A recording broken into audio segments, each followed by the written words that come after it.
El corazón se encuentra ubicado en el espacio que hemos ya hablado, que es el mediastino. Dentro de la clasificación mediastino, en la clasificación de la terminología anatómica, ubicamos al corazón dentro de lo que es el mediastino inferior y medio, ubicado entre las regiones pleuropulmonares, por encima del diafragma en el cual se asienta, por delante de la columna vertebral y, utilizando la columna vertebral, lo podemos proyectar entre la cuarta vértebra torácica y la octava vértebra torácica. El corazón se ubica dentro de lo que es la línea media, pero el desarrollo mayoritario es del lado izquierdo. Y vamos a ver que sobresale una pequeña porción hacia el lado derecho. La fijación del corazón se da a través de sus grandes vasos y obviamente por el pericardio, que es la serosa que lo envuelve y lo fija a lo que es el diafragma. En esta fotografía de preparado cadavérico observamos al corazón completamente cubierto por su serosa, que es el pericardio, la relación que tiene justamente con las pleuras pulmonares y los pulmones en sí, y donde se asienta, que corresponde a lo que es el diafragma.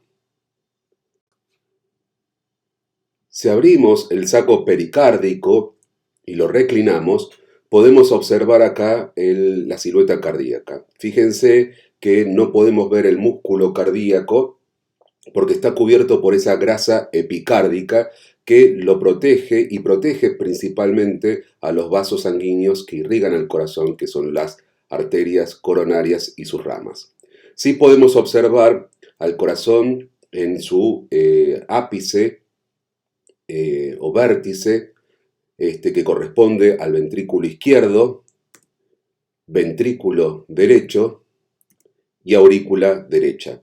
La aurícula izquierda, en este caso, no la podemos observar porque es una cavidad que se encuentra en la parte posterior y superior. Podríamos ver simplemente una pequeña parte de su orejuela propiamente. Como les contaba, el corazón está envuelto por lo que es el pericardio. Este pericardio se adhiere a una zona central del diafragma que corresponde al folíolo anterior del centro tendinoso diafragmático. A través de un espacio, una zona que nosotros llamamos zónula adherens. La relación entre el pericardio fibroso y la vaina perivascular de los grandes vasos es una verdadera continuidad. ¿Esto qué quiere decir? Que envuelve no solamente al corazón, sino que también envuelve a las raíces de los grandes vasos que llegan o salen de este órgano. Cuando analizamos al corazón, siempre en anatomía lo que hacemos es meter los órganos dentro de figuras geométricas. Pero tenemos que tener en claro algo básico. El corazón tiene forma de corazón.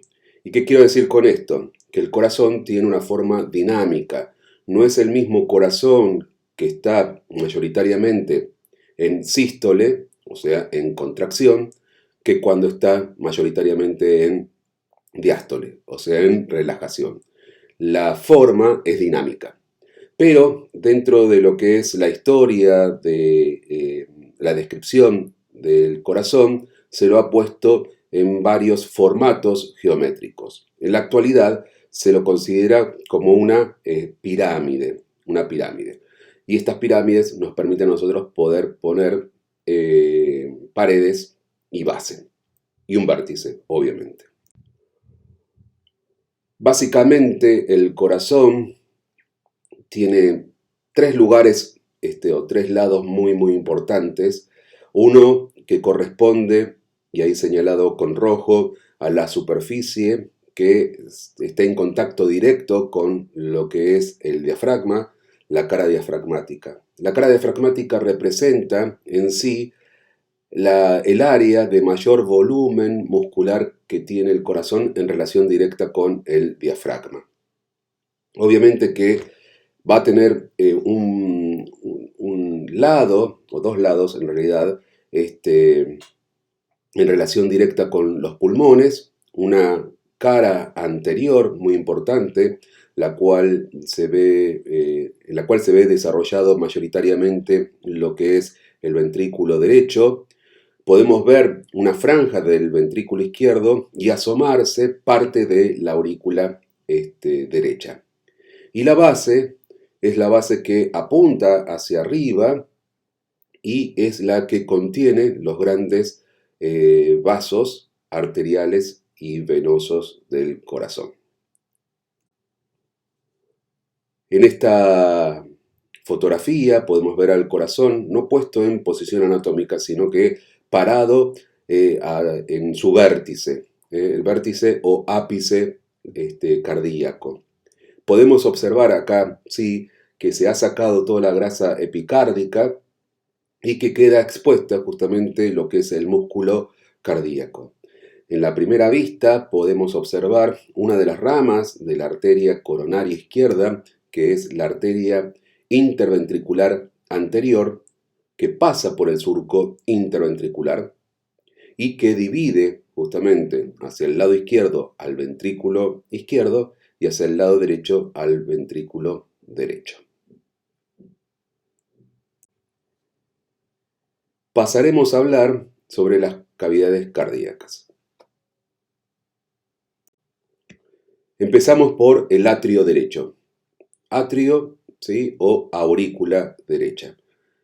En la actualidad, nosotros llamamos a estas cavidades atrio. Lo interesante de las aurículas, y en este caso la aurícula derecha, es que en su configuración externa vemos la llegada de dos grandes vasos que son la vena cava superior y la vena cava inferior. Acá quiero detenerme un segundo para explicar algo que es sencillo y tiene que ver justamente con la configuración de las aurículas. Las aurículas reciben vasos venosos, en este caso, como yo les dije, la vena cava superior y la vena cava inferior, y en el caso de la aurícula izquierda recibe las 4 venas pulmonares. Estos vasos no son estructuras que se enchufan dentro de lo que es la aurícula, sino que forman parte de la pared posterior de la aurícula. O sea, que la fusión de estos vasos, ¿sí?, que tienen obviamente su endotelio, generan la pared posterior de las aurículas. Por lo tanto, nosotros vamos a poder observar en la configuración interna de las aurículas que hay una pared completamente lisa y que representa justamente este endotelio de fusión de estos vasos venosos. Hay una línea que se traza que corresponde justamente, y lo van a ver en la figura, el dibujo, que es el surco terminal. Y ese surco terminal es el punto externo que nos delimita esta parte lisa, que corresponde a los vasos, a la parte muscular generada por los músculos propios de la aurícula, que son los músculos pectíneos. Si observamos acá en esta fotografía, la cara interna se ha abierto en una ventana anterior a la aurícula. Se puede observar lo que es el orificio de la vena cava superior, el orificio de la vena cava inferior y lo que es el seno coronario, que son las 3 grandes venas que llegan a la aurícula derecha. Podemos observar acá toda la parte lisa que corresponde a esta aurícula. Se ha sacado justamente la cara que es netamente muscular. En el fondo de esta fotografía, en esta aurícula, se puede observar lo que es la fosa oval.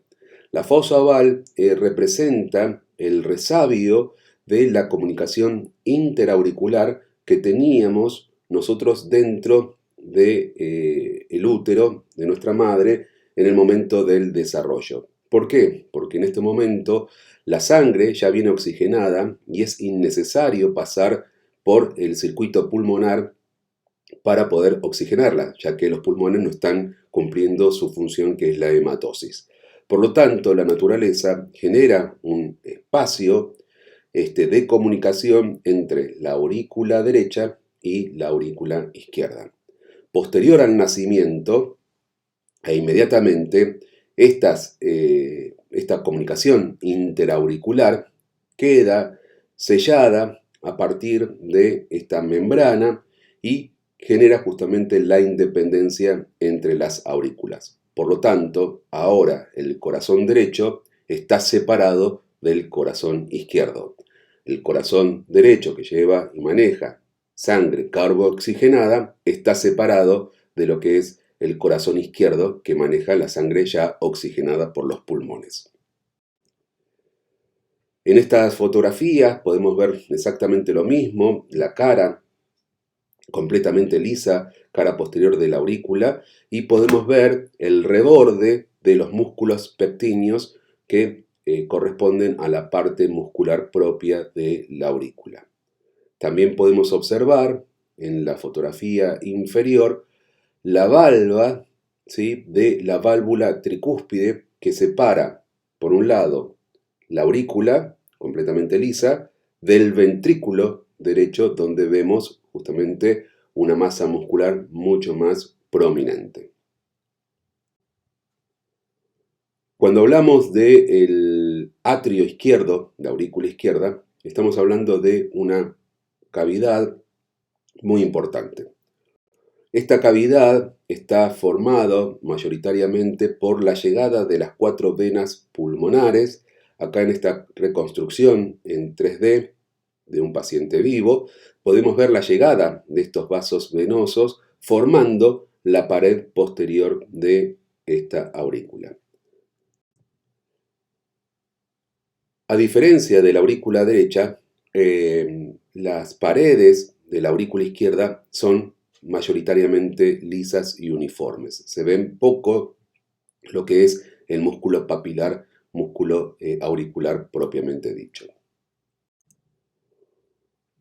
Si ponemos una luz en el tabique interauricular, podremos observar justamente por transparencia lo que es la ventana oval del lado derecho, que se representa justamente en este punto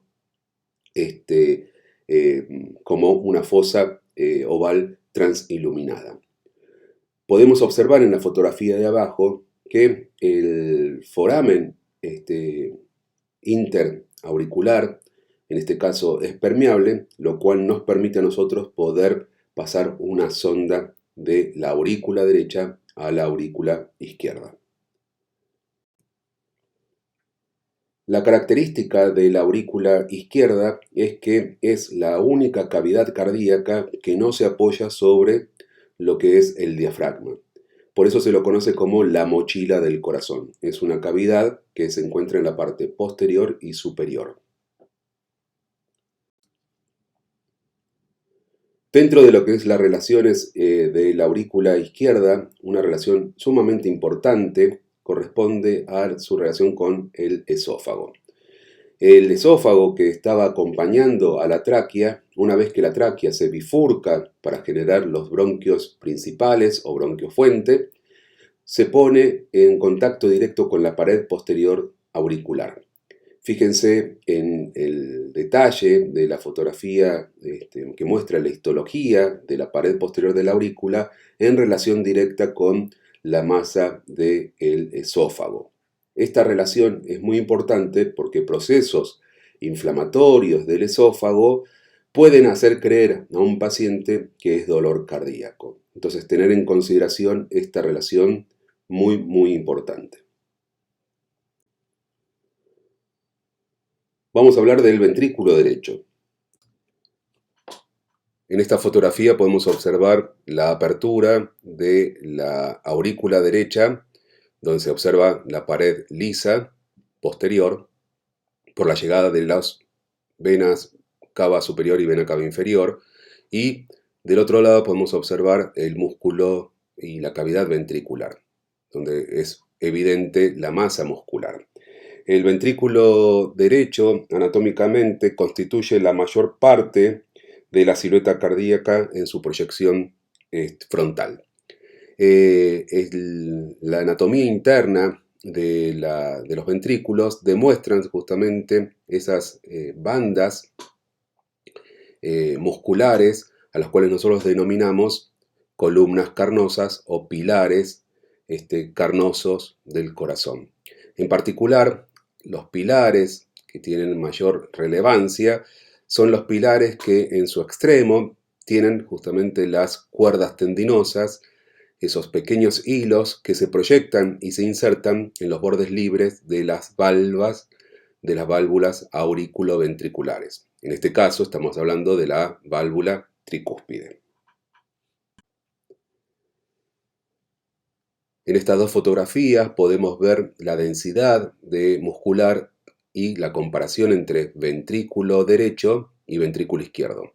Obviamente que la masa muscular más grande corresponde al ventrículo izquierdo, ya que tiene que hacer mucha fuerza para poder llevar con mucha presión la sangre hacia todo nuestro cuerpo. En cambio, el ventrículo derecho solamente tiene que bombear esa sangre a los pulmones que están dentro del tórax. La válvula auriculoventricular derecha o válvula tricúspide es una válvula formada por tres valvas, una valva anterior, una valva posterior y una valva septal. Estas valvas tienen insertas en sus bordes libres, como vimos, las cuerdas tendinosas que se proyectan a los músculos papilares que se encuentran dentro del ventrículo derecho. La función justamente del músculo papilar, en este caso, corresponde a que cuando se contrae este músculo, tensan las cuerdas tendinosas, impidiendo que las valvas de la válvula tricúspide se abran hacia el área auricular, impidiendo justamente el reflujo cuando la contracción del músculo ventricular es suficientemente grande para poder expulsar la sangre por la arteria pulmonar. En este caso, lo que impediría que haya reflujo del ventrículo hacia la aurícula. Una función muy importante. Dentro del ventrículo derecho también encontramos la válvula de la arteria pulmonar. En realidad, el primer tramo de esta arteria nosotros la denominamos tronco pulmonar porque luego se va a dividir en arteria pulmonar derecha e izquierda. Esta arteria tiene una válvula que está formada por tres válvulas semilunares o sigmoideas, que son la anterior, la derecha y la izquierda. Hablaremos del ventrículo izquierdo. El ventrículo izquierdo es una estructura cónica de paredes tubulares que se estrecha hacia la punta de forma redondeada, generando la punta del corazón. Este ventrículo forma la mayor parte de la cara diafragmática del corazón, aunque se ve sobrepasado por delante y por encima por la zona trabecular de la cámara de salida del ventrículo derecho.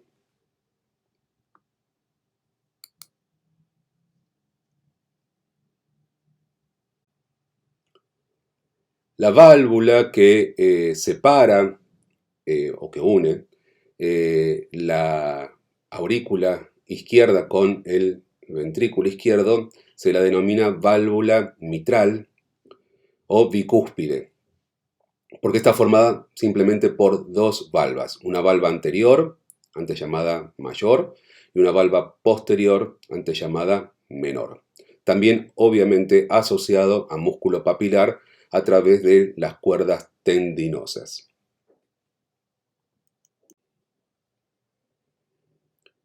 Hablaremos sobre el esqueleto fibroso del corazón.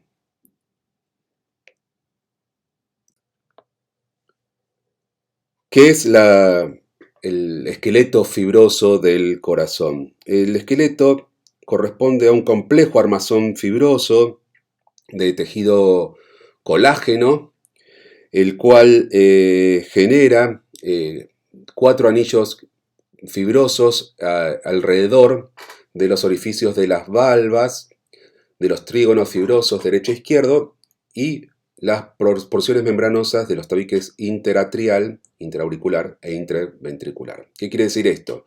Vamos a encontrar estos anillos alrededor de la válvula tricúspide, alrededor de la válvula mitral, de la aorta y de la arteria pulmonar. Esto nos permite a nosotros cumplir funciones básicas que tienen que ver con mantener permeables los orificios de las valvas auriculoventriculares y semilunares e impedir que su distensión sea excesiva por el volumen de sangre que bombea o se bombea a través de ellos. Proporciona justamente la inserción de estas valvas y de las cúspides de las valvas. Proporciona, y esto es muy importante, la inserción para el músculo miocárdico ventricular que cuando se desarrolla forma una banda continua de miocardio ventricular. Y también muy importante, forma un aislante eléctrico al separar los impulsos desde los atrios y los ventrículos conducidos. Entonces, en resumen, el esqueleto fibroso está formado por un tejido conjuntivo fibroso muy denso que proporciona estabilidad mecánica y aislamiento eléctrico y un punto de fijación para los músculos cardíacos y las valvas y las cúspides de estas válvulas.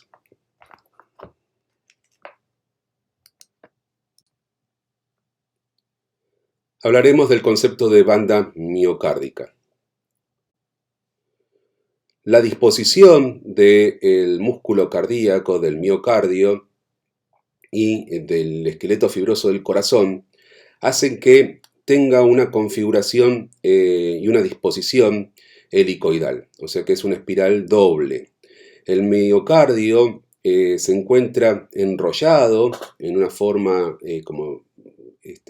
concéntrica, que lo que nos permite es generar unas cavidades con mayor capacidad de contracción con el mínimo gasto de energía. Esa es la configuración.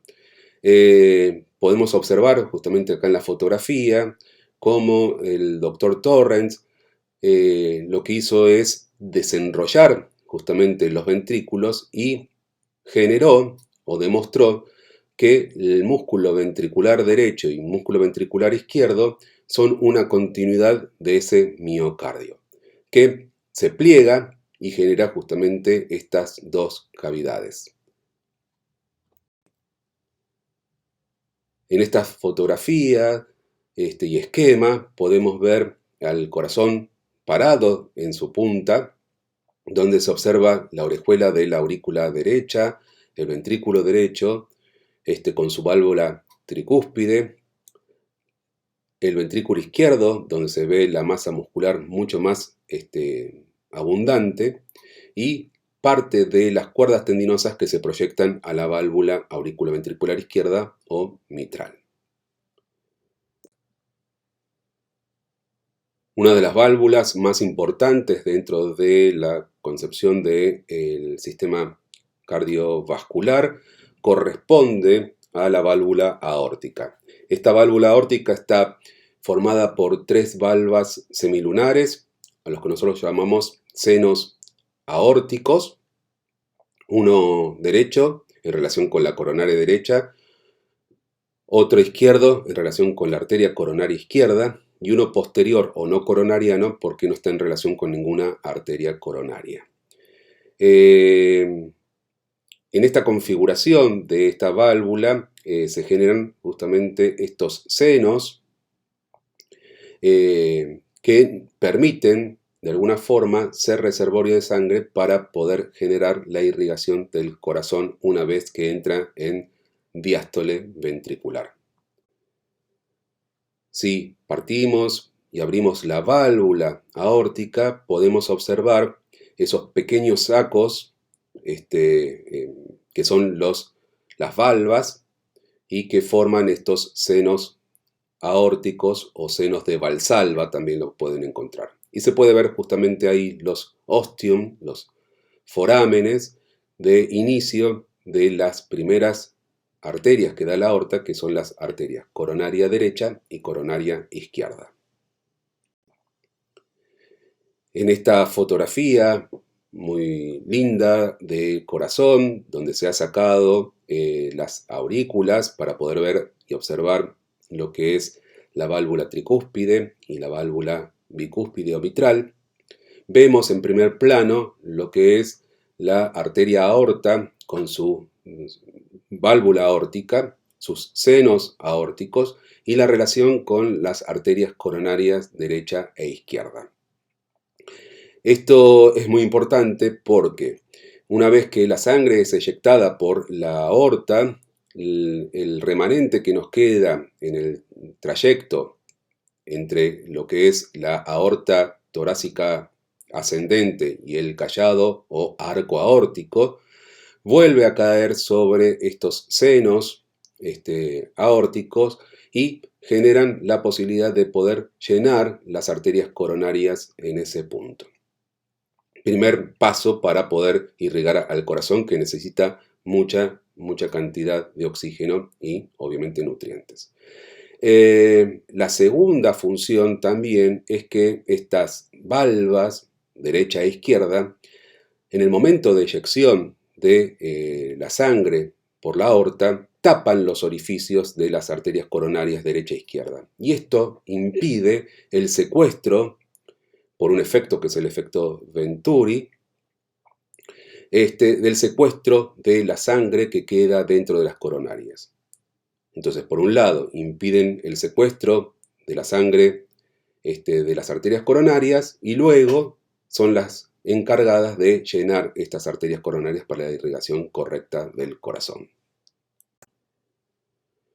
¿Cómo se encuentra irrigado el corazón? ¿Cuál es la irrigación arterial del corazón? Bueno, principalmente la irrigación está formada por dos arterias, primero y principal. Una arteria coronaria izquierda y una arteria coronaria derecha. La arteria coronaria derecha es una arteria muy larga, grande, ¿sí? Que al igual que la izquierda está surcando por el surco aurículo-ventricular. La arteria coronaria derecha nos va a dar ramas tanto para el lado ventricular como para el lado auricular. Las ramas principales son la rama para el nódulo sinusal, marcapasos del corazón, la rama del cono arterioso, que pasa por el borde de la arteria pulmonar, los ramos atriales, o sea, los ramos que van a irrigar a la aurícula derecha, la arteria marginal derecha, y cuando pasa a la cara posterior, nos va a dar la arteria interventricular posterior. Además, nos va a dar la rama para el nódulo aurículo-ventricular y la arteria posterolateral derecha. En cambio, la arteria coronaria izquierda es mucho más corta porque inmediatamente, una vez formada, genera dos arterias, que son la arteria circunfleja y la arteria interventricular anterior. La arteria circunfleja rodea el surco aurículo-ventricular y se va hacia la cara posterior. Nos da la arteria marginal izquierda, la rama posterior del ventrículo izquierdo, y además nos da ramos atriales, o sea, ramos auriculares para la irrigación de la aurícula izquierda. Y la arteria interventricular anterior lo que hace es recorrer el surco interventricular anterior, dándonos ramas del cono, ramas laterales y ramas interventriculares septales. Acá podemos observar justamente la arteria coronaria derecha en relación con la orejuela derecha, la que igual está rebatida con un gancho. Se ve su paso desde la cara anterior hacia la cara posterior. Del otro lado vemos la arteria interventricular anterior, rama de la arteria coronaria izquierda, yendo por el surco interventricular anterior hasta llegar a la punta del corazón. En la segunda foto podemos observar la vuelta que da la arteria coronaria derecha para irrigar la cara diafragmática del corazón y generar la arteria interventricular posterior que está pasando por el surco interventricular posterior. Podemos observar estas imágenes de reconstrucción en 3D. En el primer término, la arteria coronaria izquierda, fíjense que es muy cortita en este paciente, y cómo se divide en sus dos ramas terminales, que son la interventricular anterior y la arteria circunfleja. Y en la segunda fotografía podemos ver el desarrollo de la arteria coronaria derecha, dando esa rama grande que es la marginal, y podemos ver también la arteria interventricular anterior, que, como les contaba recién, pertenece a la arteria coronaria izquierda.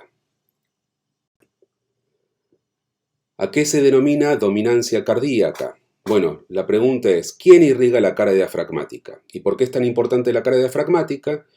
Habíamos dicho que la cara diafragmática es muy importante porque es el sector más voluminoso del corazón. Voluminoso en el sentido muscular, porque vimos que la mayor parte del ventrículo izquierdo se apoya sobre esta cara y parte del ventrículo derecho también se apoya en esta cara.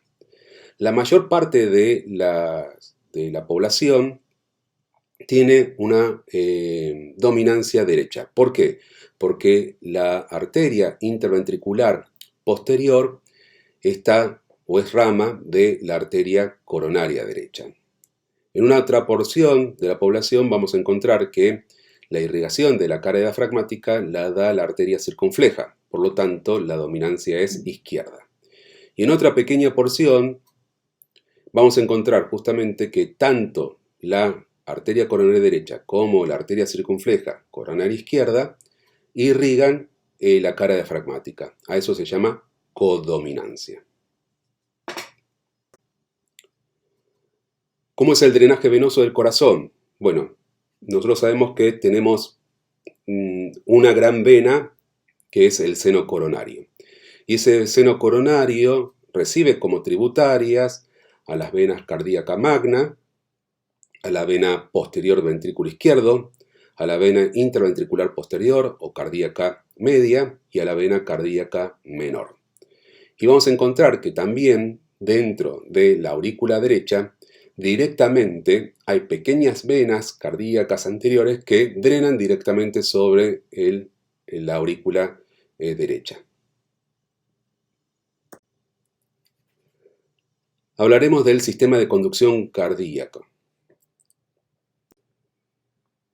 Pero antes de hablar del sistema de conducción cardíaca, debemos hablar de la inervación extrínseca del corazón, o sea, los nervios que van a darle inervación a este órgano. Nosotros tenemos tres tipos de fibras que inervan al corazón: las fibras simpáticas, que son derivadas de la cresta neural del tronco; las fibras parasimpáticas, que derivan del componente cardíaco de la cresta neural a través del nervio vago; y las fibras sensitivas, que se originan en el ectodermo de las placodas, para ser más exacto, de la placoda nodosa. Esa es la inervación extrínseca, que va a darle la inervación nerviosa al corazón. Pero tenemos que ver ahora lo que es el concepto de conducción cardíaca a partir de la propiedad del corazón de poder sus fibras contraerse automáticamente. Entonces, el concepto del sistema de conducción es que es un sistema formado por fibras musculares especializadas en producir y transmitir impulsos eléctricos de una forma ordenada a la masa muscular, o sea, a las otras fibras musculares. Esto quiere decir que tenemos un grupo de fibras que son más rápidas y que terminan dominando, en cierta forma, y entre comillas, la contracción del resto de las fibras musculares cardíacas. El objetivo justamente de este sistema de conducción es que nosotros podamos producir un movimiento continuo de la sangre a través del corazón y a través de las arterias pulmonar y arteria aorta.